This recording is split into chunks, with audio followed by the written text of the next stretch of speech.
Be ready. 5 seconds. Start. Since we met 14 months ago, I have had the opportunity of visiting most of the states and the union territories.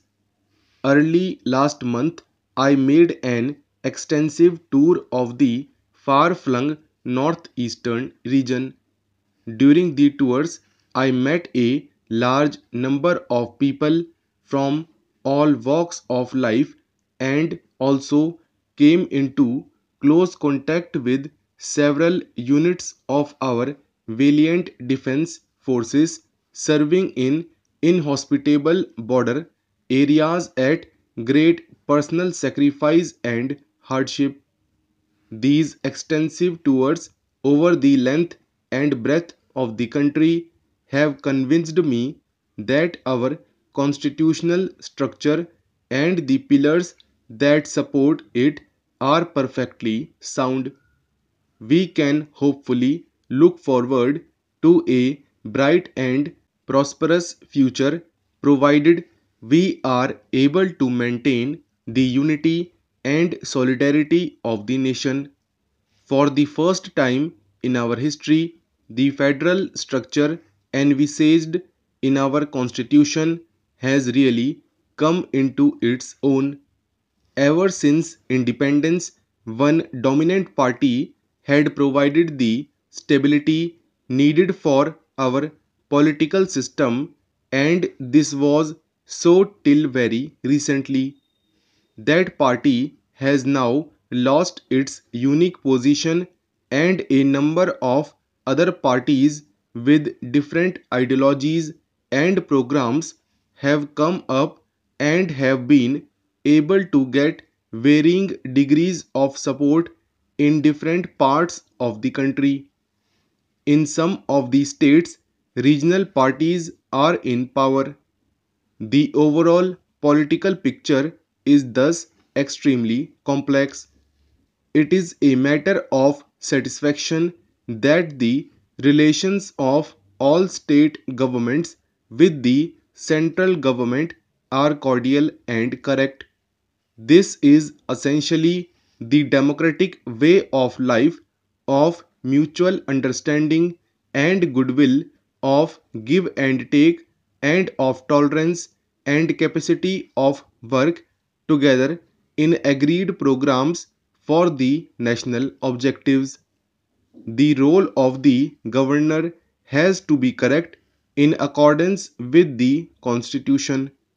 Under the Constitution, the states are in no way dependent on the Union for the exercise of their legislative and executive authority in so far as it concerns the sphere assigned to the states and does not impinge on the sphere of authority of the Union. The center and the states are joint partners in national development. In defining the role of the governors, the founding fathers of our constitution clearly had foreseen the possibility of different parties being in power in the states and at the center. The Constituent Assembly did consider the question whether there should be provision for an instrument of instructions to be issued to them. Sir, we have had the most stimulating and forthright debate in this House after I presented the Finance Bill. The honorable members have not only commented on the provisions of the bill, including the amendments that I have proposed and which have been accepted by the Lok Sabha, and they have also taken the opportunity of expressing their view on a wide ranging spectrum of matters concerning the national economy. I heartily welcome a discussion of this sort. It helps us to understand the mood and the feelings of the house and also gives me an opportunity to respond and to reach to those views. Sir, I must first of all with one point of criticism which was made by my honorable friends. They say that I have been pressurized and influenced by all sorts of lobbies outside the house, and I have adjusted and modified the finance bill as a result of that. Sir, I have great respect for this House and for Parliament, and indeed it is my duty to take into consideration whatever is said here. However, I do not think that it needs a very deep knowledge of democratic practice to understand that we are not the only persons who can give expression to the views of the people, the citizens, and the taxpayers.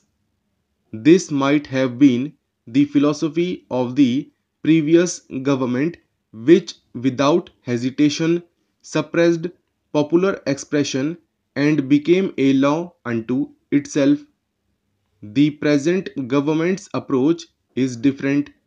It is here that the people have expressed their confidence in the present government, and we therefore consider it to be our first duty to listen to their grievances and their points of view, to try to understand their representations and give due attention to the problems which are brought to our notice by them, the members of the public.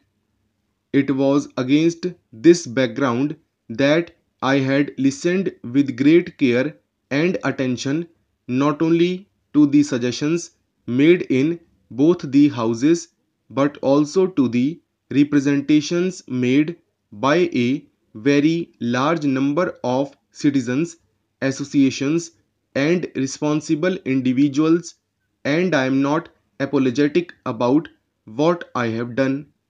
As stated by me in the Lok Sabha, I would like to say that it is the intention of this government to be fully responsive to public feeling. Sir, my friend has launched an emotional attitude against the actions of the present government. Sir, I have no intention of taking the lack of time in other things. Any person who has been associated with the administration of this country, as my friend has himself been, will certainly understand the complexities of our national problems.